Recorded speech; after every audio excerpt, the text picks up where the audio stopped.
श्री वाहिगुरु साहिब जी।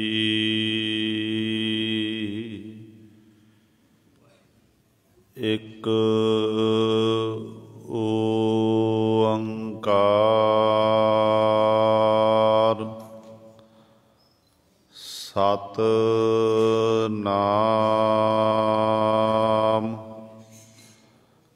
करता पुरख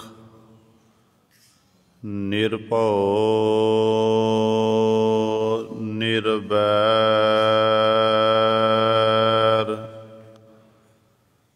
अकाल मूरत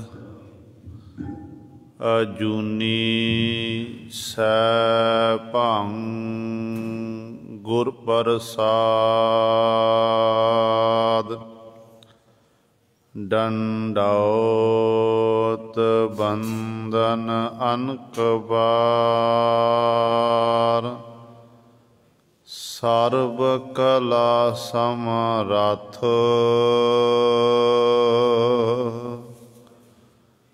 डोलन ते राखो प्रभु नानक दे कर हथ। चक्कर चिन्ह अर वर्ण जात अर पात नहन जेहे रूप रंग अर रेख भेख को कह न सकत केहे। अचल मूरत अनभव प्रकाश अमतोज कहिजै। कोट इंद्र इंद्राण साहे साहान गणिजै। त्रिभवन महीप सुर नर असुर नेत नेत बण तृण कहत। त्वै सर्व नाम कथै कवन कर्म नाम बरनत सुमत। बाणी गुरु गुरु है बाणी बिच बाणी अमृत सारे। गुर बाणी कहै सेवक जन मानै परतख गुरु निस्तारे। सो कहो टल गुर सेवियै अहनिस सहज सुभाए। दर्शन परसै गुरु कै जन्म मरण दुख जाए। होवै सिफत खसामदी नूर अरसो कुरसो झटिया। तुद डिठे सचे पातशाह मल जन्म जन्म दी कटिया। सजन सचा पातशाह सिर साहांदै साहो। जिस पास बैठिया सोहिया सबना दा बेसाहो। सतनाम श्री वाहिगुरु साहिब जी। मारू महला तीजा मनमुख कार करे सब दुख सबाए। ਅੰਤਰ ਸ਼ਬਦ ਨਾਹੀ ਕਿਉ ਦਰ ਜਾਏ। ਮਨ ਮੁਖ ਕਾਰ ਕਰੇ ਸਭ ਦੁਖ ਸਵਾਏ। ਅੰਤਰ ਸ਼ਬਦ ਨਾਹੀ ਕਿਉ ਦਰ ਜਾਏ। ਗੁਰਮੁਖ ਸ਼ਬਦ ਵਸੈ ਮਨ ਸਾਚਾ। ਸਦ ਸੇਵੇ ਸੁਖ ਦਾਤਾ ਹੈ। ਜਹ ਦੇਖਾਂ ਤੂੰ ਸਭਨੀ ਥਾਈ। ਪੂਰੈ ਗੁਰ ਸਭ ਸੋਝੀ ਪਾਈ। ਨਾਮੋ ਨਾਮ ਧਿਆਈਐ ਸਦਾ ਸਦ। ਇਹੋ ਮਨ ਨਾਮੇ ਰਾਤਾ ਹੈ। ਨਾਮੇ ਰਾਤਾ ਪਵਿੱਤ ਸਰੀਰਾ। ਬਿਨ ਨਾਵੈ ਡੂਬ ਮੁਏ ਬਿਨ ਨੀਰਾ। ਆਵਹਿ ਜਾਵਹਿ ਨਾਮ ਨਹੀਂ ਬੂਝਹਿ। ਇਕ ਨਾ ਗੁਰਮੁਖ ਸ਼ਬਦ ਪਛਾਤਾ ਹੈ। ਪੂਰੈ ਸਤਿਗੁਰ ਬੂਝ ਬੁਝਾਈ। ਬਿਨ ਨਾਵੈ ਮੁਕਤ ਕਿਨੈ ਨਾ ਪਾਈ। ਨਾਮੇ ਨਾਮ ਮਿਲੈ ਵਡਿਆਈ। ਸਹਿਜ ਰਹੈ ਰੰਗ ਰਾਤਾ ਹੈ।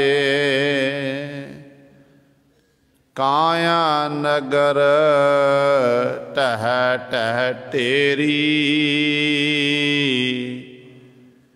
ਬਿਨ ਸ਼ਬਦੈ ਚੂਕੈ ਨਹੀਂ ਫੇਰੀ। ਸਾਚ ਸਲਾਹੇ ਸਾਚ ਸਮਾਵੈ। ਜਿਨ ਗੁਰਮੁਖ ਏਕੋ ਜਾਤਾ ਹੈ। ਜਿਸਨੋ ਨਦਰ ਕਰੇ ਸੋ ਪਾਏ। ਸਾਚਾ ਸ਼ਬਦ ਵਸੈ ਮਨ ਆਏ। ਨਾਨਕ ਨਾਮ ਰਤੇ ਨਿਰੰਕਾਰੀ। ਦਰ ਸਾਚੈ ਸਾਚ ਪਛਾਤਾ ਹੈ। ਜਿਸਨੋ ਨਦਰ ਕਰੇ ਸੋ ਪਾਏ। ਸਾਚਾ ਸ਼ਬਦ ਵਸੈ ਮਨ ਆਏ। ਨਾਨਕ ਨਾਮ ਰਤੇ ਨਿਰੰਕਾਰੀ। ਦਰ ਸਾਚੈ ਸਾਚ ਪਛਾਤਾ ਹੈ। ਵਾਹਿਗੁਰੂ ਜੀ ਕਾ ਖਾਲਸਾ ਵਾਹਿਗੁਰੂ ਜੀ ਕੀ ਫਤਿਹ। ਪਰਮ ਸਨਮਾਨਯੋਗ ਸਤਿਕਾਰਯੋਗ ਸਤਿਗੁਰਾਂ ਦੀ ਸਾਜੀ ਨਿਵਾਜੀ ਗੁਰੂ ਰੂਪ ਗੁਰੂ ਸਵਾਰੇ ਖਾਲਸਾ ਸਾਧ ਸੰਗਤ ਜੀਓ, ਆਪ ਜੀ ਵੱਡ ਭਾਗੇ ਹੋ ਜੋ ਚਬਰ ਛਤਰ ਤਖ਼ ਦੇ ਮਾਲਕ, ਬਾਣੀ ਕੇ ਬੋਹਿਤ, ਜਾਹਰਾ ਜਹੂਰ ਹਾਜ਼ਰਾ ਹਜੂਰ। ਧੰਨ ਧੰਨ ਸਾਹਿਬ ਸ੍ਰੀ ਗੁਰੂ ਗ੍ਰੰਥ ਸਾਹਿਬ ਸੱਚੇ ਸਤਿਗੁਰੂ ਜੀ ਦੀ ਪਾਵਨ ਪਵਿੱਤਰ ਨਿੱਘੀ ਗੋਦ ਅੰਦਰ ਅੰਮ੍ਰਿਤ ਵੇਲੇ ਤੋਂ ਹਾਜ਼ਰੀਆਂ ਭਰ ਕੇ ਸਤ ਸੰਗਤ ਕਰਕੇ ਸਤਿਗੁਰੂ ਮਹਾਰਾਜ ਜੀ ਦੀਆਂ ਖੁਸ਼ੀਆਂ ਪ੍ਰਾਪਤ ਕਰ ਰਹੇ ਹੋ। ਸਾਹਿਬਾਂ ਦੇ ਪਾਵਨ ਦਰਬਾਰ ਦੇ ਵਿੱਚ ਅੰਮ੍ਰਿਤ ਵੇਲੇ ਤੋਂ ਸਜੇ ਦੀਵਾਨਾਂ ਵਿੱਚ ਆਪ ਜੀ ਨੇ ਹੁਣੇ ਹੀ ਸਤਿਕਾਰਯੋਗ ਗੁਰੂ ਘਰ ਦੇ ਕੀਰਤਨੀਆਂ ਪਾਸੋਂ ਸ਼੍ਰੀ ਆਸਾ ਜੀ ਕੀ ਵਾਰ ਦੇ ਕੀਰਤਨ ਸ਼ਰਵਣ ਕੀਤੇ ਹਨ। ਸੋ ਆਓ ਗੁਰੂ ਸਵਾਰਿਓ, ਸਮਾਂ ਹੈ ਜੋ ਚੱਲ ਰਹੀ ਲੜੀਵਾਰ ਗੁਰਬਾਣੀ ਦੀ ਕਥਾ ਮਾਰੂ ਰਾਗ ਦੇ ਵਿੱਚੋਂ ਆਪ ਸੰਗਤਾਂ ਸ਼ਰਵਣ ਕਰਦੀਆਂ ਆ ਰਹੀਆਂ ਹਨ।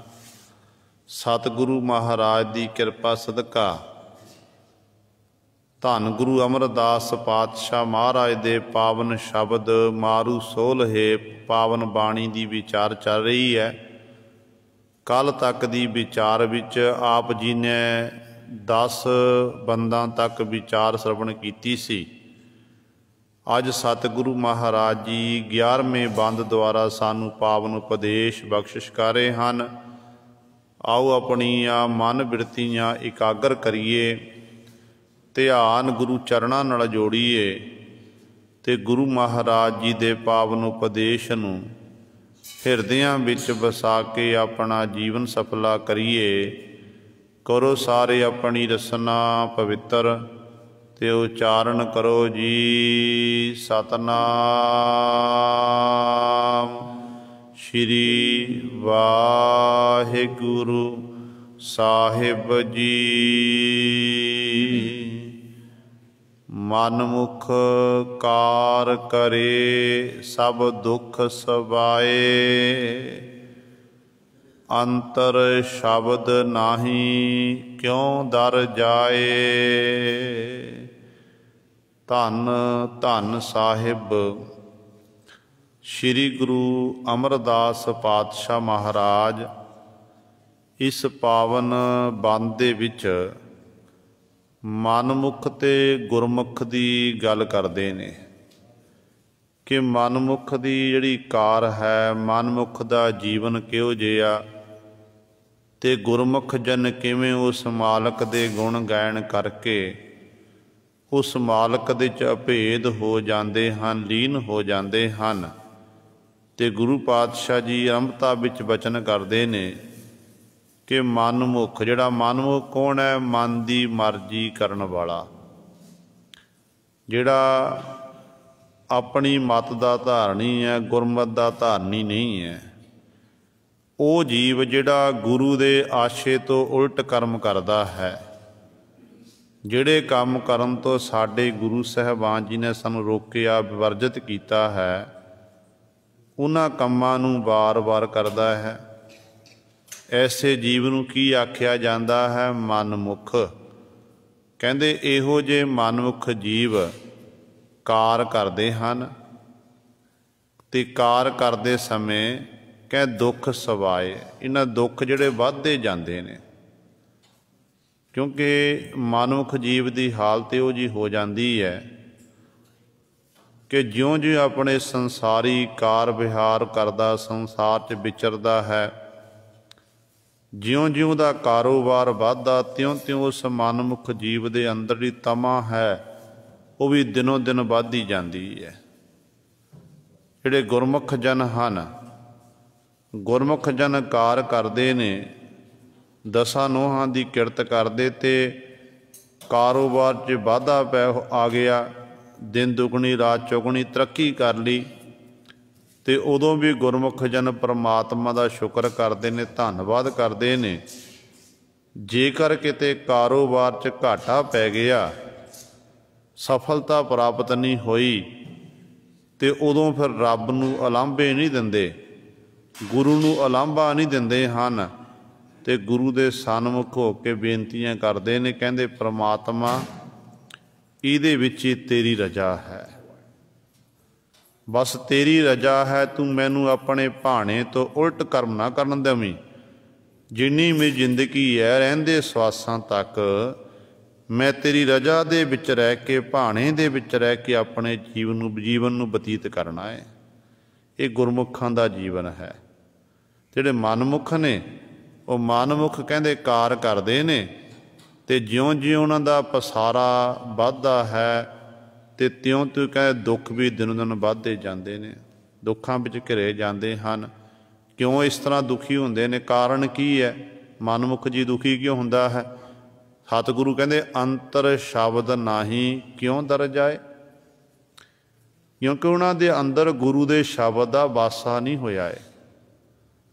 ਜੇ ਗੁਰੂ ਦੇ ਸ਼ਬਦ ਦਾ ਵਾਸਾ ਹੋਵੇ ਫਿਰ ਤਾਂ ਇਸ ਤਰ੍ਹਾਂ ਉਹ ਭਟਕਣਾ ਵਿੱਚ ਨਾ ਰਵੇ। ਜਦੋਂ ਗੁਰੂ ਦਾ ਸ਼ਬਦ ਹਿਰਦੇ ਅੰਦਰ ਵਸਿਆ ਹੀ ਨਹੀਂ ਤੇ ਸ਼ਬਦ ਤੋਂ ਬਿਨਾਂ ਕਹਿੰਦੇ ਫਿਰ ਕਿਵੇਂ ਮਾਲਕ ਦੇ ਦਰ ਤੇ ਦਰ ਦਰਵਾਜ਼ੇ ਤੇ ਜਾ ਸਕਦਾ ਹੈ? ਪਰ ਮਾਲਕ ਤਾਂ ਕਿਵੇਂ ਪਹੁੰਚ ਸਕਦਾ ਹੈ? ਸ਼ਬਦ ਹੀ ਸਾਨੂੰ ਉਸ ਮਾਲਕ ਪ੍ਰਭੂ ਵਿੱਚ ਮਿਲਾਉਣ ਵਾਲਾ ਹੈ, ਪ੍ਰਭੂ ਨਾਲ ਇੱਕਮੇ ਕਰਾਉਣ ਵਾਲਾ ਹੈ। ਮਨਮੁੱਖਾਂ ਦੇ ਲੱਛਣ ਕੈਸੇ ਹੁੰਦੇ ਨੇ? ਇੱਕ ਪਾਸੇ ਜੇ ਆਪਾਂ ਧਾਰਮਿਕ ਦੁਨੀਆ ਦੀ ਗੱਲ ਕਰੀਏ ਨਾ, ਧਾਰਮਿਕ ਦੁਨੀਆ ਦੇ ਵਿੱਚ ਧਰਮ ਦਾ ਲਿਬਾਸ ਪਹਿਨ ਲਿਆ। ਕੀ ਧਰਮ ਦਾ ਲਿਬਾਸ ਪਹਿਨਣ ਦੇ ਨਾਲ ਉਹ ਜਿਹੜਾ ਜੀਵ ਹੈ ਗੁਰਮੁਖ ਬਣ ਜਾਵੇਗਾ? ਤੇ ਗੁਰਮੁਖ ਤਾਂ ਉਦੋਂ ਬਣਿਆ ਜਾਣਾ ਜਦੋਂ ਹਿਰਦੇ ਦੇ ਅੰਦਰ ਗੁਰੂ ਦੇ ਸ਼ਬਦ ਦਾ ਵਾਸਾ ਹੋ ਗਿਆ। ਜਿਹਦੇ ਬਾਅਦ ਭਗਤ ਕਬੀਰ ਸਾਹਿਬਾਨ ਜੀ ਕਹਿੰਦੇ ਨੇ, ਕਬੀਰ ਸਤਿਗੁਰ ਸੂਰਮੇ ਬਾਹਿਆ ਬਾਣ ਜੋ ਏਕ, ਲਾਗਤ ਹੀ ਭੋਏ ਗਿਰ ਪਰਿਆ ਪਰਾ ਕਲੇਜੇ ਛੇਕ। ਕਹਿੰਦੇ ਜਦੋਂ ਸਤਿਗੁਰੂ ਸੂਰਮੇ ਤੀਰ ਛੱਡਦੇ ਨੇ ਨਾ, ਉਪਦੇਸ਼ ਰੂਪੀ ਤੀਰ, ਉਹ ਬਾਣ ਨੂੰ ਛੱਡਦੇ ਨੇ, ਕਹਿੰਦੇ ਫਿਰ ਉਹ ਹਿਰਦੇ ਨੂੰ ਵਿੰਨ ਜਾਂਦਾ। ਕਹਿੰਦੇ ਫਿਰ ਲਾਗਤ ਹੀ ਭੋਏ ਗਿਰ ਪਰਿਆ ਪਰਾ ਕਲੇਜੇ ਛੇਕ। ਭੋਏ ਗਿਰਨ ਤੋਂ ਭਾਵ ਕੀ ਹੈ? ਜਿਹੜਾ ਗੁਰੂ ਦੇ ਸ਼ਬਦ ਅਣਿਆਲੇ ਤੀਰ ਲੱਗਦੇ ਨੇ ਆ ਕੇ, ਉਹਨਾਂ ਤੀਰਾਂ ਦੇ ਰਾਹੀਂ ਜਿਹੜੀ ਹੰਕਾਰ ਹੈ, ਹੰਕਾਰ ਜੀਵ ਦੇ ਅੰਦਰੋਂ ਦੂਰ ਹੋ ਜਾਂਦਾ ਹੈ।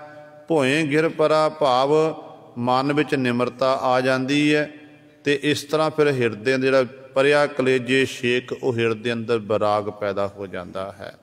ਜਿਸ ਬਰਾਗ ਦੇ ਬਾਬਤ ਫਿਰ ਬਾਬਾ ਫਰੀਦ ਸਾਹਿਬਾਨ ਜੀ ਬਚਨ ਕਰਦੇ ਨੇ ਕਿ ਬਿਰਹਾ ਬਿਰਹਾ ਆਖੀਐ, ਬਿਰਹਾ ਤੂੰ ਸੁਲਤਾਨ, ਫਰੀਦਾ ਜਿਤ ਤਨ ਬਿਰਹੋ ਨਾ ਊਪਜੈ, ਸੋ ਤਨ ਜਾਣ ਮਸਾਨ। ਕਿ ਜਿਸ ਤਨ ਦੇ ਵਿੱਚੋਂ ਬਿਰਹਾ ਬਰਾਗ ਪੈਦਾ ਨਹੀਂ ਹੋਇਆ, ਅਸਲ ਵਿੱਚ ਫਰੀਦ ਸਾਹਿਬਾਨ ਜੀ ਕਹਿੰਦੇ ਨੇ ਉਹ ਜਿਹੜਾ ਜੀਵ ਹੈ ਜਿਉਂਦਿਆਂ ਹੀ ਕਹਿੰਦੇ ਮੁਰਦੇ ਦੀ ਨਹੀਂ ਮਸਾਣ ਦੀ ਨਿਆਈ ਹੈ। ਇਸ ਕਰਕੇ ਸਤਿਗੁਰੂ ਮਹਾਰਾਜ ਦੀ ਬਾਣੀ ਨੂੰ ਪੜ੍ਹਨਾ ਤੇ ਬਾਣੀ ਨੂੰ ਵਿਚਾਰਨ ਦੇ ਰਾਹੀਂ ਹੀ ਸਾਡੇ ਅੰਦਰ ਗੁਰੂ ਦੇ ਪ੍ਰਤੀ ਭਾਵਨਾ ਪੈਦਾ ਹੋਵੇਗੀ। ਸੋ ਗੱਲ ਚੱਲ ਰਹੀ ਸੀ ਕਿ ਮਨਮੁੱਖ ਜੀਵ ਧਰਮ ਦਾ ਲਿਬਾਸ ਪਹਿਨ ਲਵੇ ਤੇ ਆਪਾਂ ਕਹਿ ਦਈਏ ਕਿ ਉਹ ਧਰਮੀ ਬਣ ਗਿਆ। ਧਰਮੀ ਨਹੀਂ ਹੋ ਸਕਦਾ ਹੈ। ਧਰਮੀ ਉਹ ਹੈ ਜਿਹਦੇ ਅੰਦਰ ਧਰਮ ਵਾਲੇ ਗੁਣ ਪੈਦਾ ਹੋ ਜਾਣ। ਸਭ ਤੋਂ ਪਹਿਲਾਂ ਧਰਮ ਵਿੱਚ ਗੁਣ ਕਿਹੜਾ ਹੈ? ਦਇਆ। ਜੇ ਦਇਆ ਨਹੀਂ ਹੈ, ਦਇਆ ਤੋਂ ਬਿਨਾਂ ਧਰਮ ਕਿਸੇ ਕੰਮ ਦਾ ਨਹੀਂ ਹੈ। ਗੁਰਬਾਣੀ ਦਾ ਫਰਮਾਨ ਹੈ, ਕਹਿੰਦੇ ਨੇ ਦਇਆ ਕਰਨੰ ਦੁੱਖ ਹਰਣੰ ਉਚਰੰ ਨਾਮ ਕੀਰਤਨ ਹੈ, ਦਇਆਲ ਪੁਰਖ ਭਗਵਾਨ ਹੈ, ਨਾਨਕ ਲਿਪਤ ਨਾ ਮਾਇਆ। ਸਭ ਤੋਂ ਪਹਿਲਾਂ ਦਇਆ ਹੈ। ਕਵੀ ਤੁਲਸੀਦਾਸ ਜੀ ਲਿਖਦੇ ਨੇ ਕਿ ਦਇਆ ਧਰਮ ਕਾ ਮੂਲ ਹੈ, ਪਾਪ ਮੂਲ ਅਭਮਾਨ, ਤੁਲਸੀ ਦਇਆ ਨਾ ਛੋਡੀਐ, ਜਬ ਲਗ ਘਟ ਮੈਂ ਪ੍ਰਾਣ। ਕਹਿੰਦੇ ਧਰਮ ਦਾ ਮੁੱਢ ਕੀ ਹੈ? ਦਇਆ। ਜੇ ਦਇਆ ਨਹੀਂ, ਕਹਿੰਦੇ ਫਿਰ ਧਰਮ ਉਹ ਕਾਮਯਾਬ ਨਹੀਂ ਹੈ। ਤੇ ਇਸ ਕਰਕੇ ਸਭ ਤੋਂ ਪਹਿਲਾਂ ਗੁਣ ਹੋਣਾ ਚਾਹੀਦਾ ਦਇਆ। ਜੇ ਦਇਆ ਨਹੀਂ ਫਿਰ ਧਰਮੀ ਕਾਹਦਾ? ਧਰਮੀ ਬਣਨ ਦੇ ਲਈ ਧਰਮ ਜਿਹੜਾ ਹੈ, ਅਸਲ ਵਿੱਚ ਧਰਮੀ ਉਹ ਅਖਵਾਉਂਦਾ ਹੈ ਜਿਸ ਧਰਮ ਦੇ ਵਿੱਚ ਸਭ ਤੋਂ ਸ੍ਰੇਸ਼ਟ ਧਰਮ ਕਿਹੜਾ ਹੈ। ਗੁਰਬਾਣੀ ਮੁਤਾਬਕ ਜੇ ਗੁਰੂ ਗ੍ਰੰਥ ਸਾਹਿਬਾਨ ਨੂੰ ਪੁੱਛੀਏ, ਪੰਜਵੇਂ ਸਤਿਗੁਰੂ ਮਹਾਰਾਜ ਨੂੰ ਪੁੱਛੋ ਕਿ ਸਤਿਗੁਰੂ ਜੀ ਅਸਲ ਧਰਮ ਕਿਹੜਾ ਹੈ, ਵਧੀਆ ਧਰਮ ਕਿਹੜਾ ਹੈ, ਸ੍ਰੇਸ਼ਟ ਧਰਮ? ਤੇ ਸਤਿਗੁਰੂ ਕਹਿੰਦੇ ਨੇ ਸਰਬ ਧਰਮ ਮੈਂ ਸ੍ਰੇਸ਼ਟ ਧਰਮ, ਹਰਿ ਕੋ ਨਾਮ ਜਪ ਊਤਮ ਕਰਮ। ਜਿਸ ਧਰਮ ਦੇ ਵਿੱਚ ਕਹਿੰਦੇ ਹਰੀ ਦਾ ਨਾਮ ਜਪਿਆ ਜਾਂਦਾ, ਹਰੀ ਦੀ ਬੰਦਗੀ ਕੀਤੀ ਜਾਂਦੀ ਹੈ, ਅਸਲ ਦੇ ਵਿੱਚ ਉਹ ਧਰਮ ਸਭ ਤੋਂ ਸ੍ਰੇਸ਼ਟ ਹੈ। ਹੁਣ ਜੇ ਧਰਮ ਦਾ ਲਿਬਾਸ ਇੱਕ ਮਨਮੁਖ ਜੀਵ ਨੇ ਪਹਿਨ ਲਿਆ, ਆਪਣੇ ਆਪ ਨੂੰ ਧਰਮੀ ਅਖਵਾਉਣ ਲੱਗ ਪਿਆ, ਕੀ ਉਹ ਫਿਰ ਧਰਮੀ ਬਣ ਜਾਵੇਗਾ? ਨਹੀਂ। ਜਿਹਦੇ ਬਾਬਤ ਬਾਬਾ ਫਰੀਦ ਜੀ ਕੇ ਸਤਿਗੁਰੂ ਭਗਤ ਰਵਿਦਾਸ, ਭਗਤ ਕਬੀਰ ਸਾਹਿਬਾਨ ਜੀ ਬਚਨ ਕਰਦੇ ਨੇ, ਕਹਿੰਦੇ ਗਲੀ ਜਿਨ੍ਹਾਂ ਜਪ ਮਾਲੀਆਂ, ਲੋਟੇ ਹੱਥ ਨੇ ਪੱਗ, ਓਏ ਹਰ ਕੇ ਸੰਤ ਨਾ ਆਖੀਐ, ਬਨਾਰਸ ਕੇ ਠੱਗ। ਹੁਣ ਬਨਾਰਸ ਦੀ ਧਰਤੀ 'ਤੇ ਰਹਿਣ ਵਾਲੇ ਜਿਨ੍ਹਾਂ ਨੇ ਆਪਣੇ ਗਲ 'ਚ ਲੰਮੀਆਂ ਲੰਮੀਆਂ ਮਾਲਾਂ ਪਹਿਨੀਆਂ ਹੋਈਆਂ ਸਨ ਅਤੇ ਹੱਥ 'ਚ ਲੋਟੇ ਪਕੜੇ ਹੋਏ ਸਨ, ਆਪਣੇ ਆਪ ਨੂੰ ਹਰੀ ਦੇ ਸੰਤ ਕਹਾਉਂਦੇ ਸਨ, ਪਰ ਅੰਦਰ ਪਖੰਡ ਸੀ, ਧਰਮ ਦਾ ਲਿਬਾਸ ਸੀ, ਪਰ ਗੁਰੂ ਸਵਾਰਿਓ ਅੰਦਰੋਂ ਧਰਮੀ ਨਹੀਂ ਬਣੇ ਸਨ, ਅੰਦਰੋਂ ਤਾਂ ਉਹ ਮਨਮੁਖ ਸਨ। ਤੇ ਭਗਤ ਜੀ ਨੇ ਕਹਿਤਾ ਕਿ ਉਹ ਹਰ ਕੇ ਸੰਤ ਨਾ ਆਖੀਏ, ਬਨਾਰਸ ਕੇ ਠੱਗ। ਉਹ ਤਾਂ ਬਨਾਰਸ ਦੇ ਠੱਗ ਨੇ। ਬਹੁਤ ਤਾਦਾਦ ਦੇ ਵਿੱਚ 99% ਲੋਕਾਂ ਦੀ ਹਾਲਤ ਇਹੋ ਜਿਹੀ ਹੋ ਗਈ ਹੈ ਕਿ ਲੋਕ ਧਰਮ ਦਾ ਸਹਾਰਾ ਲੈ ਕੇ ਆਪਣੀ ਰੋਜੀ ਰੋਟੀ ਤੋਰ ਰਹੇ, ਰਾਜਨੀਤੀਆਂ ਕਰ ਰਹੇ ਹਨ। ਕਹਿੰਦੇ ਨੇ ਇੱਕ ਧਰਮੀ ਪੁਰਸ਼ ਜਿਹਦਾ ਬੜਾ ਸਤਿਕਾਰ ਹੈ ਨਗਰ ਦੇ ਵਿੱਚ, ਨਗਰ ਦੇ ਲੋਕ ਉਹਨੂੰ ਸਲਾਹੁੰਦੇ ਨੇ, ਸਿਫਤ ਸਲਾਹ ਕਰਦੇ, ਵਡਿਆਈ ਕਰਦੇ ਨੇ ਕਿ ਬੜਾ ਚੰਗਾ ਇਨਸਾਨ, ਨੇਕ ਦਿਨ ਇਨਸਾਨ ਹੈ, ਰੱਬ ਦੇ ਲੜ ਲੱਗਿਆ ਹੋਇਆ ਇਤਿਆਦਿ ਇਹੋ ਜਿਹੀਆਂ ਗੱਲਾਂ ਬਾਤਾਂ ਚੱਲਦੀਆਂ ਨੇ। ਉਸੇ ਹੀ ਨਗਰ ਦੇ ਵਿੱਚ ਇੱਕ ਬੇਸ਼ਵਾ ਰਹਿੰਦੀ ਸੀ।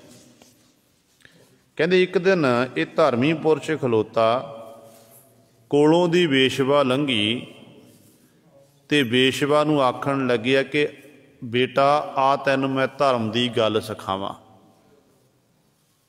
ਆ ਤੈਨੂੰ ਮੈਂ ਧਰਮ ਦੀ ਗੱਲ ਸਿਖਾਵਾਂ।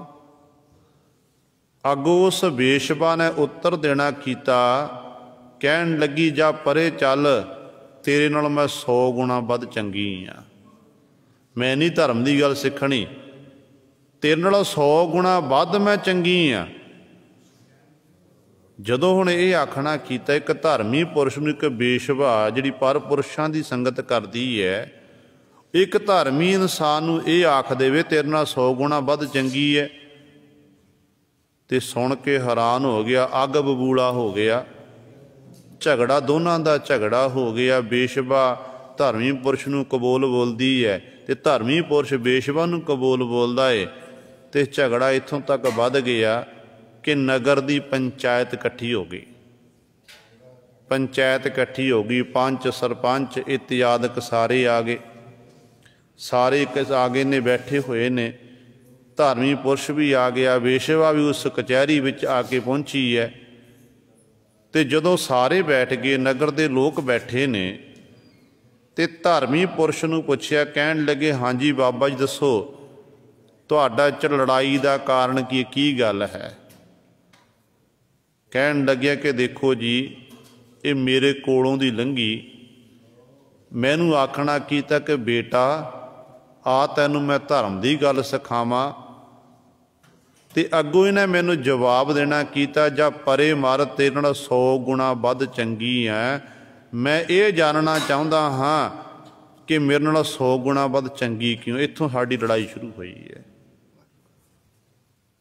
ਜਦੋਂ ਹੁਣ ਇਹ ਬੇਸ਼ਵਾ ਨੂੰ ਪੁੱਛਿਆ ਕਿ ਹਾਂ ਦੱਸ ਭਾਈ ਇਹ ਗੱਲ ਹੋਈ ਹੈ, ਕਹਿਣ ਲੱਗੀ ਹਾਂ ਬਿਲਕੁਲ ਸੱਚ ਹੈ, ਜੋ ਬਾਬਾ ਜੀ ਨੇ ਆਖਣਾ ਕੀਤਾ, ਇਸ ਧਰਮੀ ਪੁਰਸ਼ ਨੇ ਆਖਿਆ ਏ, ਬਿਲਕੁਲ ਸੱਚ ਹੈ, ਗੱਲ ਇਹੀ ਹੋਈ ਹੈ।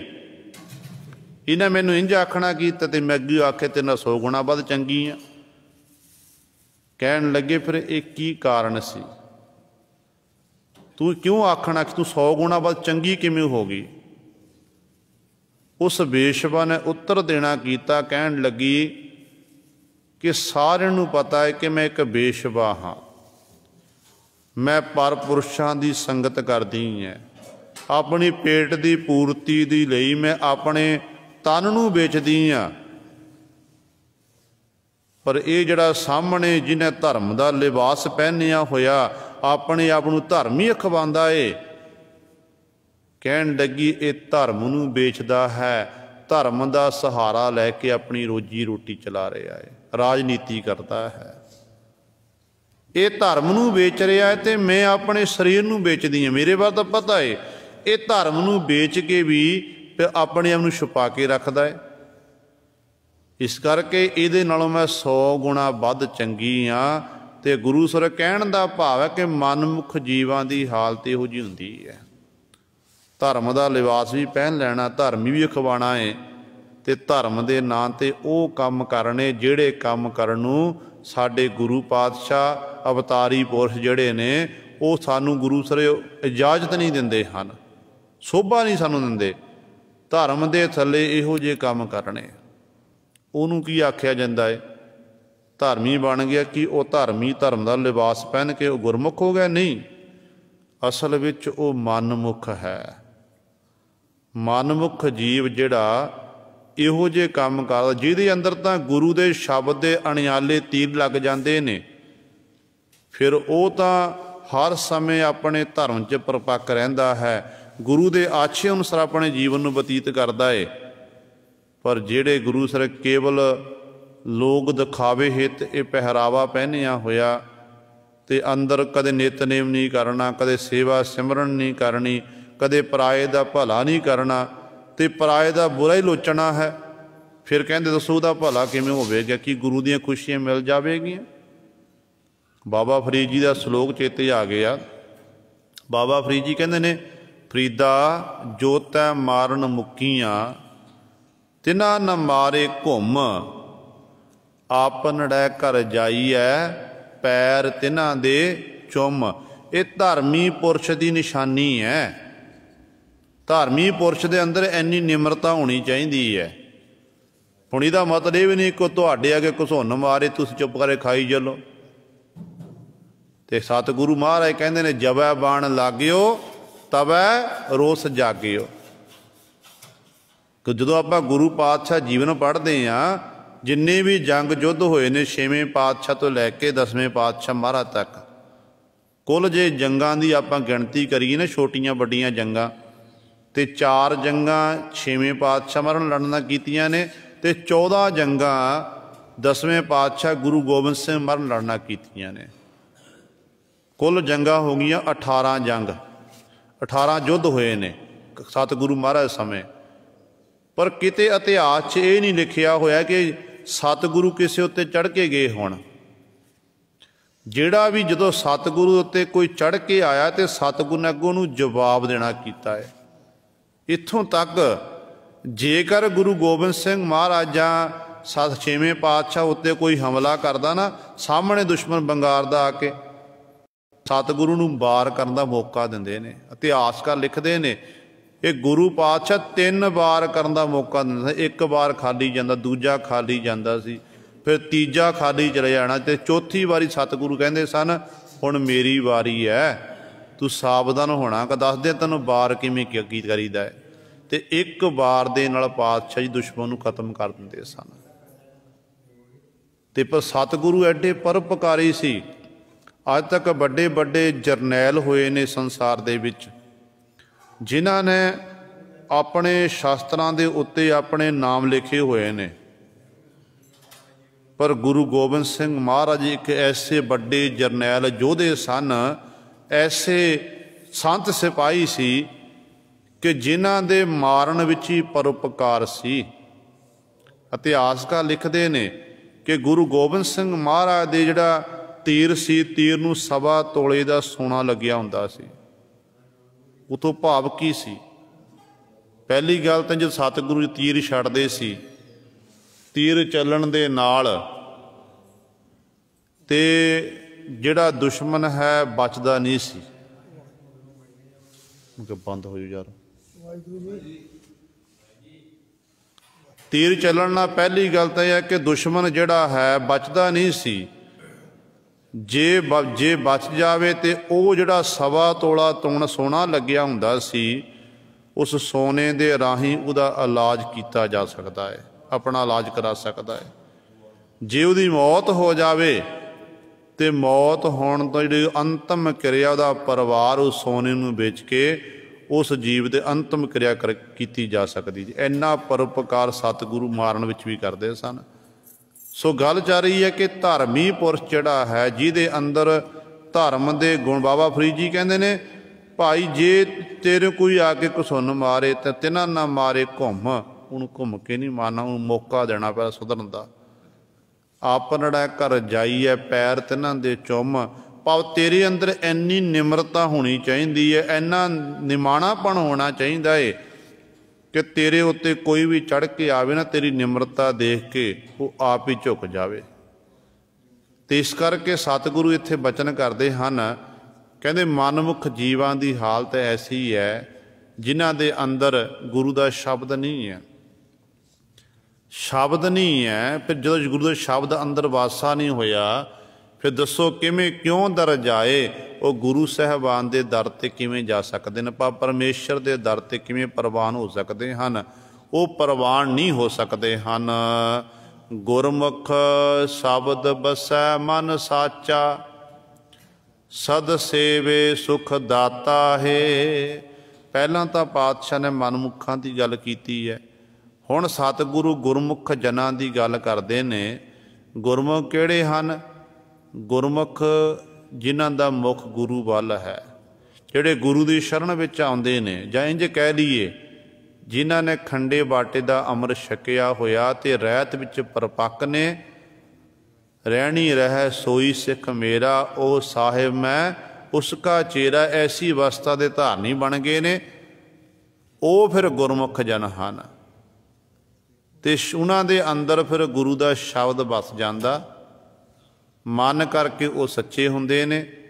मन दे विच बिल्कुल भी बैर भावना विकार इत्यादि नहीं हुंदी है। ते सद सेवे सुख दाता है, इहो जे गुरमुख सदीवी काली उस परमेश्वर नूं सेवदे हन। सुखां दा दाता, सुख देण वाला परमेश्वर है, उस मालक नूं चेते करते हैं। हर समय सास गरास द्वारा उस मालक की आराधना गुरमुख जन करते हैं। इस तरह का उन्होंने गुरमुखां का जीवन हुंदा है। जह देखा तू सबनी थाई, पूरा गुर सब सोझी पाई। हुण सतगुरु अगली पंक्ति च बख्शिश करते ने, कहते फिर गुरमुख जन जदों गुरु गुरु जपदे उस परमेश्वर का जस करते हैं, शब्द की विचारधारा अनुसार अपने जीवन में बतीत करते हैं, फिर सतगुरु जी कहते हैं फिर उन्होंने गुरमुखां की अवस्था कैसी बन जाती है। पातशाह कहते फिर उन्होंने गुरमुखां नूं सारियां थावां ते परमेश्वर नज़र आउंदा है, गुरु नज़र आउंदा है। उंज कहते हैं कि जह देखा हे मालक जी, जह देखा जिथे मैं देखदा हाँ, तू सबनी थाई, तू सारियां थावां ते विराजमान है। तू सबनी थाई जिथे हो जाई, साचा सिरजण हार जियो। सारियां थावां ते विराजमान है। जल थल मैयल पूरिया, स्वामी सिरजणहार, अनक भात होए पसरिया। नानक एक अंकार, जिहड़ा एक परमेश्वर वाहिगुरु है, वो सारियां थावां ते है। जिथे जाए वह मेरा सतगुरु, सो थान सुहावा राम राजे। हुण जिथे जिथे मेरे सतगुरु ने शरीरक तौर पर अपने चरण पाए ने, वो धरती पूजनिक हुई है गुरु सवारियो। तो गुरमुखां नूं असल विच जिहड़े गुरमुख जन हुंदे ना, गुरमुख जनां नूं सारियां थावां ते अपना गुरु नज़र आउंदा है।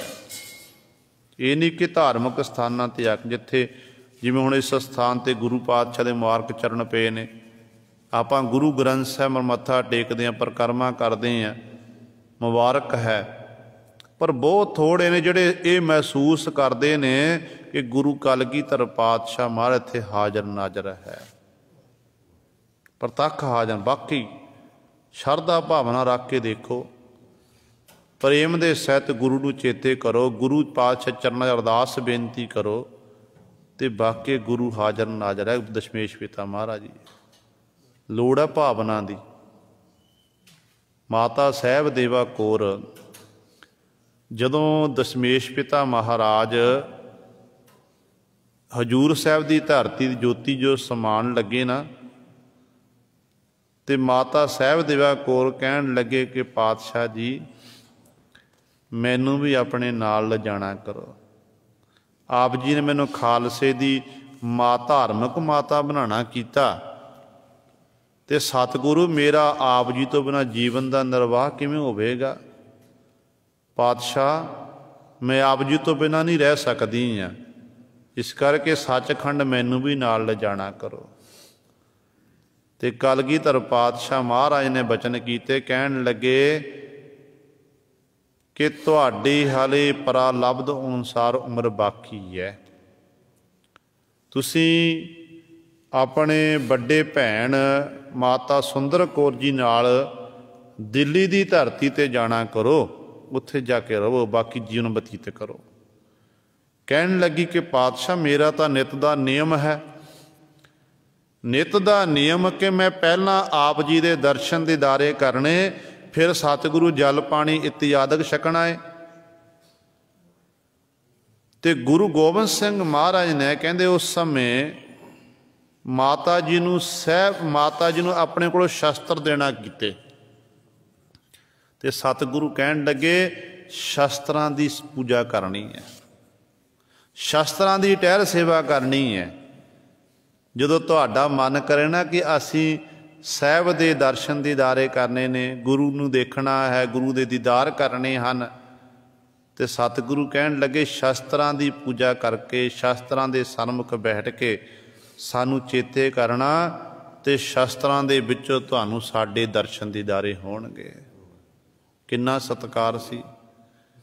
ਇਤਿਹਾਸ ਦੱਸਦਾ ਹੈ ਕਿ ਮਾਤਾ ਸਾਹਿਬ ਕੌਰ ਜੀ ਅੰਤਮ ਸਵਾਸਾਂ ਤੱਕ ਨਿਤਾ ਪ੍ਰਤੀ ਨਿਯਮ ਅਨੁਸਾਰ ਉੱਠਦੇ ਹਨ, ਅੰਮ੍ਰਿਤ ਵੇਲੇ ਇਸ਼ਨਾਨ ਇਤਿਆਦਿ ਕਰਦੇ, ਤੇ ਸ਼ਸਤਰਾਂ ਨੂੰ ਇੱਕ ਸੰਗੇ ਪਲੰਘ ਉੱਤੇ ਵਿਰਾਜਮਾਨ ਕਰ ਚਿੱਟੀ ਚੱਦਰ ਵਿਛਾ ਕੇ ਰੱਖਿਆ ਹੋਇਆ, ਤੇ ਉੱਥੇ ਮਾਤਾ ਜੀ ਫਿਰ ਅਰਦਾਸ ਬੇਨਤੀ ਕਰਦੇ ਕਿ ਪਾਤਸ਼ਾਹ ਕਿਰਪਾ ਕਰੋ, ਦਰਸ਼ਨ ਦੀਦਾਰੇ ਦੇਣਾ ਕਰੋ। ਤੇ ਗੁਰੂ ਗੋਬਿੰਦ ਸਿੰਘ ਮਹਾਰਾਜ ਫਿਰ ਦਰਸ਼ਨ ਦੀਦਾਰੇ ਦਿੰਦੇ ਰਹੇ ਸਨ। ਇਹ ਹੈ ਗੁਰੂ ਸਵਾਰਿਓ, ਜਹ ਦੇਖਾਂ ਤੂੰ ਸਭਨੀ ਥਾਈਂ ਅਵਸਥਾ ਬਣ ਜਾਂਦੀ ਨਾ ਫਿਰ, ਜਿੱਥੇ ਫਿਰ ਉਹ ਗੁਰਮੁਖ ਜਨ ਦੇਖਦੇ ਨੇ ਨਾ, ਉਹਨਾਂ ਨੂੰ ਸਾਰੀਆਂ ਥਾਵਾਂ ਤੇ ਪਰਮੇਸ਼ਰ ਹੀ ਨਜ਼ਰ ਆਉਂਦਾ ਹੈ। ਰੂਹ ਦਰ ਜਿਸਮ ਗੁਰੂ ਗੋਬਿੰਦ ਸਿੰਘ, ਨੂਰ ਦਰ ਹਰ ਚਸ਼ਮ ਗੁਰੂ ਗੋਬਿੰਦ ਸਿੰਘ।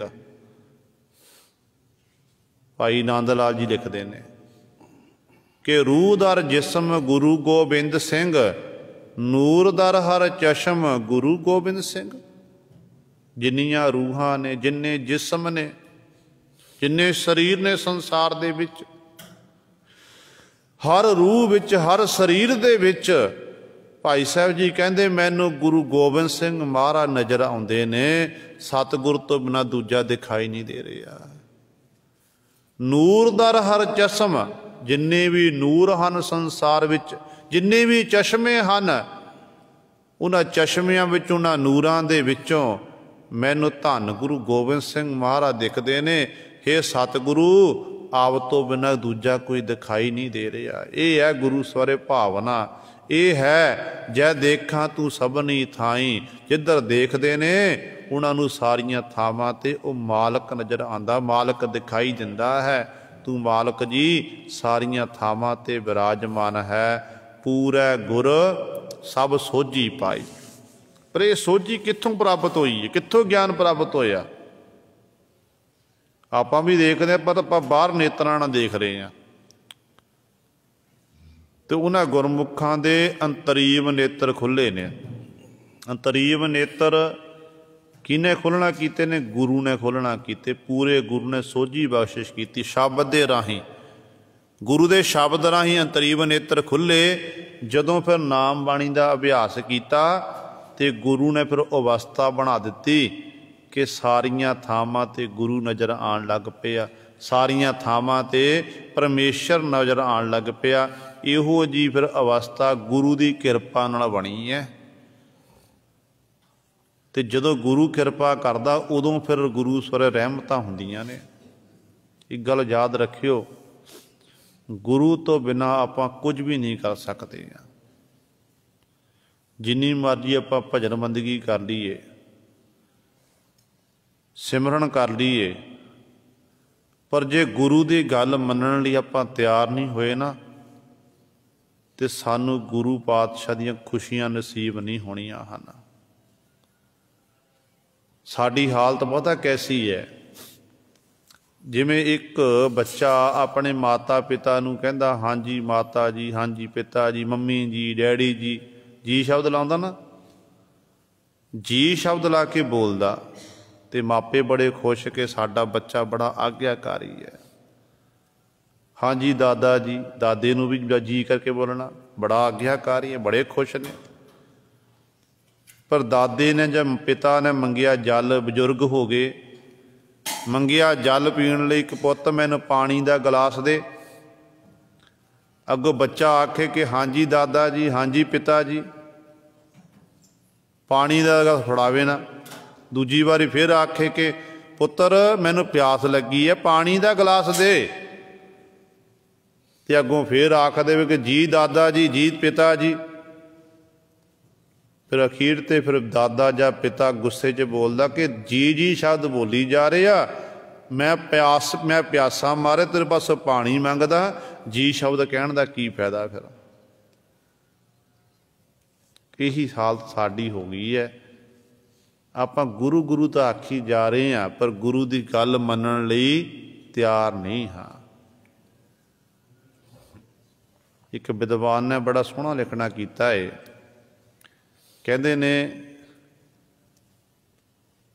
खांड खांड कहत होवत ना मुख मीठो, मुख मीठो होत पुन खांड हु के खान से।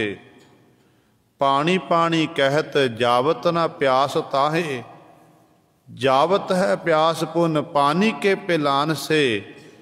नीम नीम कह मुख होवत न मुख कौड़ो, कौड़ मुख होत पुन नीम हु के चाबन से। कहते ने राम राम कहत होवत न रोग कुश, प्रेम जी अरोग होत राम की पहचान से।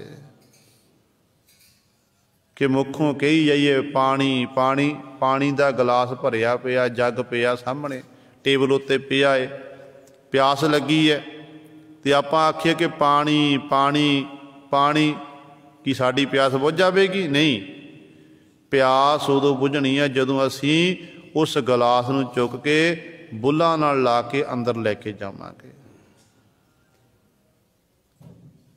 खंड सामने पई हुई, चीनी पई हुई है, चीनी नूं देख के आप आके चीनी खंड खंड आखी जाइए कि मुख मिठा हो जाएगा। मुख मिठा उदों होना है जो दो दाने आप चक के अपनी जीभ उत्ते रख ले। निम दी दातन पई हो जिहड़ी बड़ी औषधि है। पुराने समय में जिहड़े पुराने बजुर्ग हुंदे सी ना, अजकल साडे दंद खराब होंदे जा रहे हैं। कारण की है कि दंदां की सफाई नहीं हो रही है, दंदां नूं औषधि चंगी नहीं मिल रही है। पुराने जिहड़े बजुर्ग सी ना, उदों निम दी दातन करिया करते सन। ये वड्डी दवाई है, सब तो वड्डी औषधि है। ते निम कौड़ा हुंदा है। ये कुड़त्तण वड्डे वड्डे जिहड़े साडे कीड़े इत्यादि साडे दंदां नूं लगदे ने ना, उन्हां नूं अंदर ही खत्म कर दिंदी है। निम कौड़ा ते कहंदे ने निम ने मुखों आखां आपां आखी जाइए कि निम निम निम, कि निम निम कहण दे नाल जिहड़ा मुख कौड़ा होवेगा नहीं। ਜਦੋਂ ਆਪਾਂ ਦੰਦ ਨੂੰ ਉਹ ਨਿੰਮ ਦੀ ਦਾਤਨ ਚੁੱਕ ਕੇ ਜਾਂ ਪੱਤੇ ਚੁੱਕ ਕੇ ਦੰਦਾਂ ਚਬਾਵਾਂਗੇ, ਜੀਭ ਉੱਤੇ ਰੱਖਾਂਗੇ, ਫਿਰ ਪਤਾ ਲੱਗਿਆ ਕਿ ਬਾਕੀ ਇਹ ਕੌੜੀ ਹੈ, ਇਹਦਾ ਸਵਾਦ ਕੌੜਾ ਹੈ। ਇਸੇ ਤਰ੍ਹਾਂ ਹੀ ਭਾਈ ਸਾਹਿਬ ਜੀ ਕਹਿੰਦੇ ਨੇ, ਰਾਮ ਰਾਮ ਕਹਿਤ ਹੋਵਤ ਨ ਅਰੋਗ ਕੁਸ਼, प्रेम जी अरोग होत राम की पहचान से। मुखों आप राम राम वाहिगुरु वाहिगुरु आखी जाइए, पर वाहिगुरु की गल मनण लई तैयार ना होइए, गुरु की गल मनण लई तैयार ना होइए, फिर दसो साडी उस परमेश्वर नाल किवें जान पहचानो, किवें आपां उस मालक नूं जाणांगे। मालक नाल जान पहचान करन दे लई, मालक नाल नेड़ता वधाउण दे लई सानू पहला मालक वाले बनना पवेगा, गुरु की गल नूं मनना पवेगा। ते गुरु की कहता है? गुरु कहता है कि सिखा तू खंडे बाटे दा अमृत छक।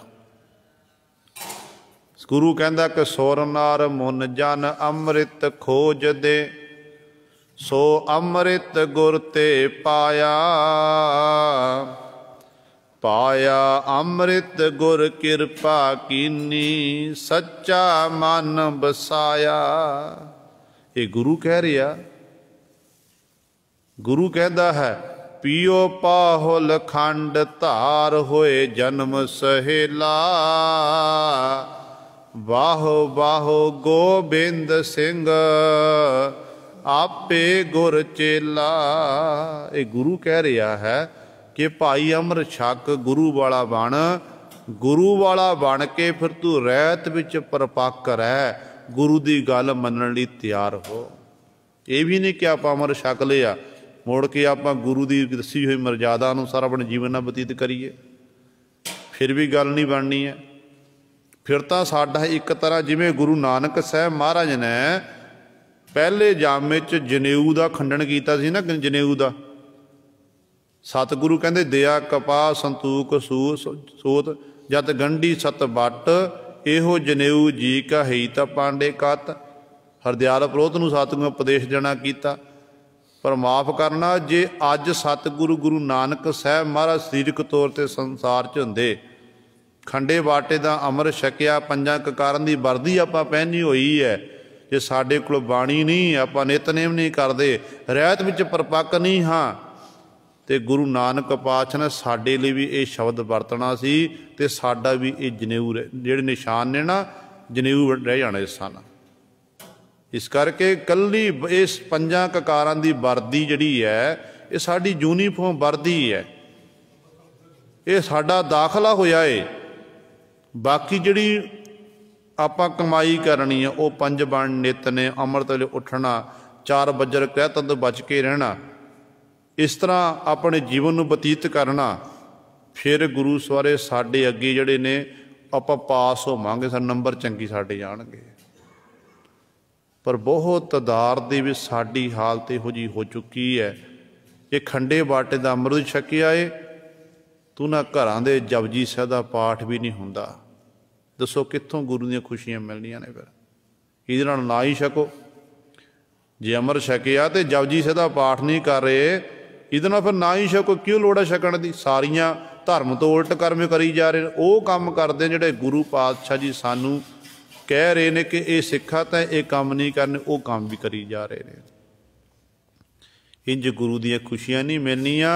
गुरु दीयां खुशियां लैण दे लई गुरु वाले बनना जरूरी है, तो रहत विच परपक्क होना जरूरी है।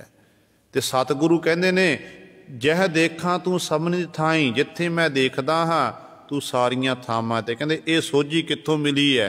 पूरा गुर, कहंदे पूरे गुरु ने बख्शिश कीती है, सब सोझी पाई, ये सोझी पाना कीती है, ये बख्शिश मेरे उत्ते कर दे, जिस करके मेरी इहो जी अवस्था बनी है। नामो नाम ध्याईऐ सदा सद, इह मन नामे राता है। अगली पंक्ति बख्शिश कर दे, नामो नाम ध्याईऐ सद। नामो अर्थ है परमेश्वर का, कि नामो परमेश्वर नूं किवें ध्याईए? नामो दा नाम, नामो परमेश्वर दा नाम ध्याना करिए सदा सदीवी काल दे लई, जिन्हें साह तैनूं बख्शे ने परमात्मा ने।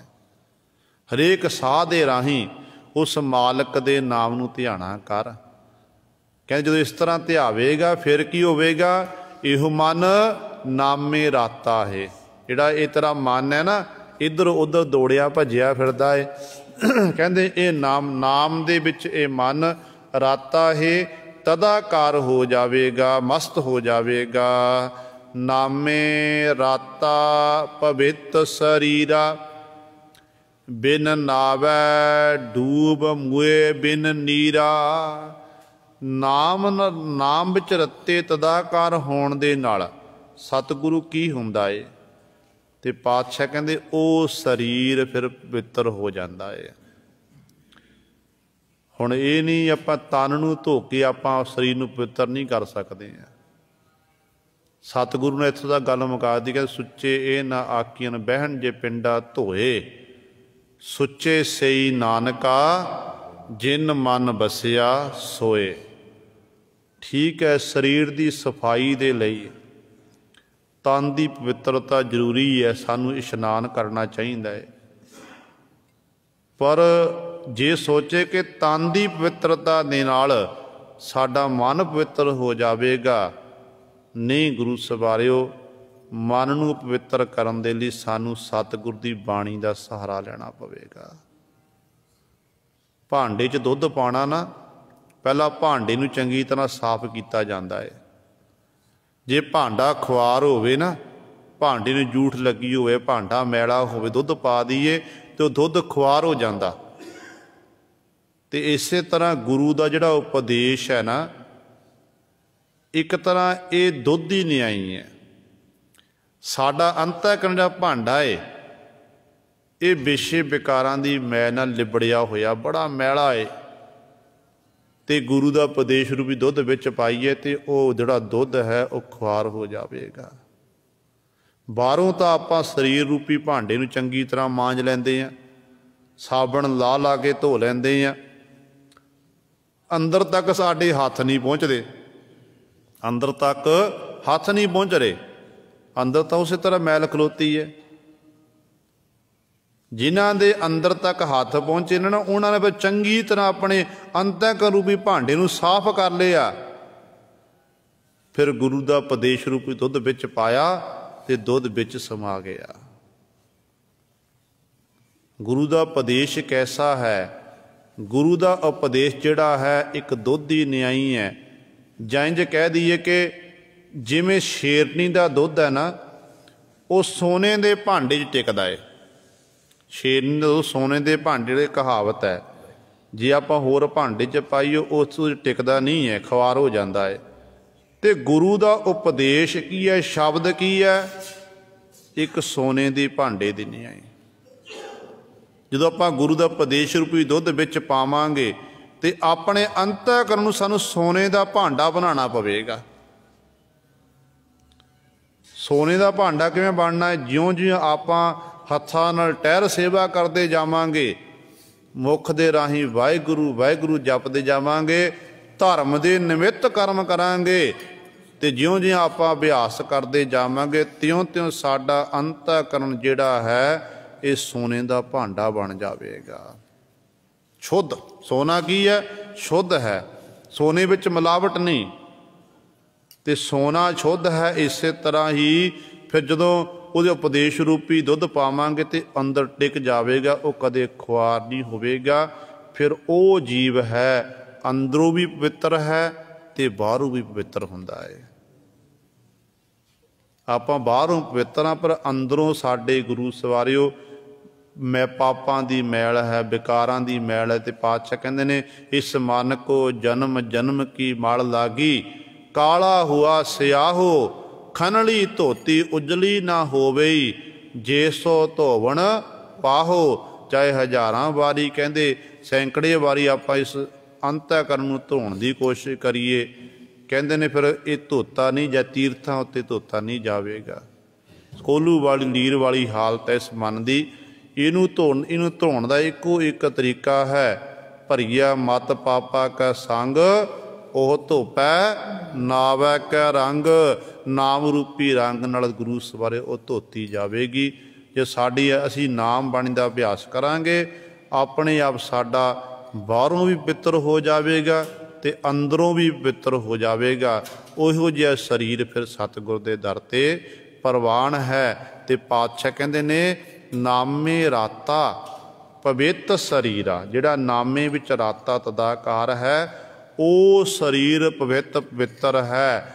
ਬਿਨ ਨਾਵੈ ਡੂਬ ਮੂਏ ਬਿਨ ਨੀਰਾ। ਹੁਣ ਬਿਨਾਂ ਨੀਰ ਤੋਂ, ਬਿਨਾਂ ਪਾਣੀ ਦੇ ਕੋਈ ਡੁੱਬ ਸਕਦਾ ਹੈ? ਤੇ ਗੁਰੂ ਪਾਤਸ਼ਾਹ ਕਹਿੰਦੇ, ਬਿਨ ਨਾਵੈ ਡੂਬ ਮੂਏ ਬਿਨ ਨੀਰਾ। ਭਾਵ ਉਹ ਪਾਣੀ ਕਿਹੜਾ ਹੈ ਜਿੱਥੇ ਉਹ ਪਾਣੀ ਸਾਨੂੰ ਦਿਖਾਈ ਨਹੀਂ ਦੇ ਰਿਹਾ?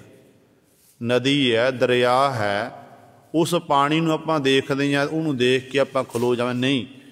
जे नदी इधरले पासे नूं अपना कदम पुट्टिया, असीं दरिया च डुੱਬ सकते हैं, नदी च डुੱਬ सकते हैं। वो तो पानी देख लिया, पर जिहड़ा ये पानी जिथे सतगुरू बिन नावै डूबे बिन नीरा, नाव तो डुੱਬ रहा बिना नीर तो, इत्थे भी पानी है, पर वो पानी सानू दिखाई नहीं दे रहा। वो पानी किहड़ा है? वो पानी है विषयां दा, विकारां दा। वो विषय विकारां दा पानी है जिहदे विच आपां सारे गोते खा रहे हैं। बिना पानी तो पातशाह डुੱਬ रहा है, क्योंकि नाम नहीं है कोल, बंदगी नहीं है। बंदगी करन लई सानू असल विच ये देही प्राप्त होई है। बड़े जे मनुख ने अपनी जिंदगी च काम कीते, दिन रात मशक्कत कीती है। सवेर वेले अपनी फैक्ट्री चलिया, दुकान ते चले जाना, रात नूं तकरीबन 9-10 बजे घर वापस आना, ते प्रशादा पानी छकिया फिर सो गया। सवेरे फिर उठिया, इस तरह फिर शुरू हो गया, ते सारी रात चिंता विच लंघ गई कि फलाणे नूं पैसे देने, उहदा काम करके उहनूं समय सिर देना, आ करना। इस तरह जिंदगी लंघ जाती है। पर गुरु पातशाह कहते ने, तू अपने मन दीयां चिंतावां छड्ड दे, तू अपना, तेरा काम है मेहनत करनी, मशक्कत करनी। बाकी जिहड़े कारज ने समय समय अनुसार अपने आप होने ने। इहदा मतलब है कि मेहनत मशक्कत करनी छड्ड देनी है। जो तैनूं फलवर विधाते ने जिन्ना को तेरे कर्मां च लिखिया तैनूं मिलना जरूर है, उहनूं कोई खो नहीं सकता है। मेहनत मशक्कत कर, मेहनत मशक्कत करदियां होइयां ते नाल नाल उस रब नूं चेते कर, गुरु नूं चेते कर के ये बेनतियां कर के परमात्मा मेरा काम सी मेहनत करनी, हुण फल देना तेरा काम है। जे मैं मेहनत कीती लगन दे नाल, तैनूं चेते कर करके, ते फल अवश्य देवेगा। कुदरती तौर ते आपां देखीए, धार्मिक दुनिया दे विच जिहड़ी धार्मिक दुनिया नाम बाणी दा अभ्यास करन, ये भी मेहनत मशक्कत ही एक तरह की। किसी कारज के मनोरथ नूं मुख रखते हैं आपां शब्द का अभ्यास करन लग जाइए, जपजी साहिब दे पाठ शुरू कर दईए कि फलाना कारज है, गुरु पातशाह पासों कराना जरूर है। जपजी साहिब दे पाठ 5 पाठ रोजाना आप बिना नागे तो करन लग जाइए, तो बार बार अरदासां बेनती करे कि पातशाह साडा ये कारज है, किरपा करके सवारो। बार बार बेनतियां करिए, तो सच जाणिओ महीने दे अंदर अंदर साडे वो कारज संपन्न सतगुरु ने कर देने ने। सानू वो मार्ग रस्ता दस देना कि आह रस्ता, इस रास्ते ते चलिया जा, तेरा कारज संपन्न हो जाएगा। पर आप डोल जाते बड़ी छेती, क्योंकि मेहनत की है। मेहनत का फल जिमें सतगुरु बाणी पढ़न वाले नूं फल दिंदे ने ना, इस तरह ही दुनियावी कार विहार करदे मेहनत मशक्कत करदे आ, ते उहदा फल भी सतगुरु जरूर दिंदे ने। पर लोड़ गुरु उत्ते शरधा भावना दी। जे बाणी पढ़दे आ साडा कारज रास नहीं होया, तो आपां डोलदे आ ना कि साडा काम नहीं, सतगुरु ने कारज नहीं साडा सवारिया। फलानी बेनती कीती सी, वो बेनती पातशाह ने प्रवान नहीं कीती। इस तरह साडे मन च विचारां आउंदियां ने। इस तरह अपने कार विहार करदियां होइयां भी मन च यही विचारां आउंदियां ने कि इन्नी मेहनत की, इन्ना पैसा ला दिता, दिन रात एक कर दी, पर पता नहीं मैनू इहदा फल मिलना कि नहीं मिलना, मैं कामयाब होवांगा नहीं होवांगा। विश्वास होना चाहिए कि कामयाब जरूर होवांगे, गुरु बख्शिश करेगा। जिस गुरु ने मैनू ये हुनर देना कीता है, मैं हत्थां नाल 10 नूहां दी किरत कर रहा हाँ, वो मेरा गुरु मेरे पासों करवा रहा है। तो मेरा काम है मेहनत करना, ते फल देना मेरे गुरु का काम है। फिर गुरु ने बख्शा कर देनियां ने कि भी मेरा सिख मेरे उत्ते भरोसा रखता, मेरे उत्ते विश्वास करता है, मैं सिख दे कारज सवारां। ते सतगुरु ने आप कारज सवारने हैं। तो सतगुरु कहते ने, पर जिहड़े नाम तो हीणे पुरश ने, जिंदगी च बड़े उन्हें काम धंधे किए, दिन रात एक कर दी, इत्थों तक लालच वस हो के बंदा बंदे नूं मारन लई तैयार हो गया।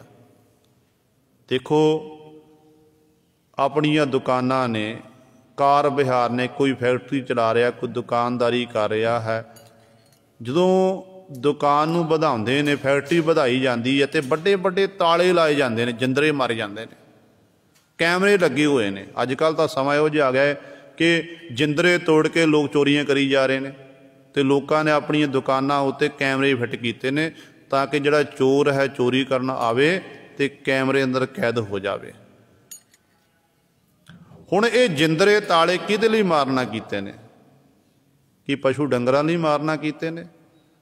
किन्ने पशु डंगर सड़कों उत्ते तुरे फिरदे ने, उन्हां दा डर नहीं है, क्योंकि उन्होंने तो अपनी जिहड़ी है खुराक खानी है, घाह फूस इत्यादि चुगना है, वो अवारा फिरदे ने, उन्हां दा नुकसान नहीं है। वो आ साडे दुकानां दी, साडीआं फैक्ट्रियां दी चोरी नहीं कर सकते हैं।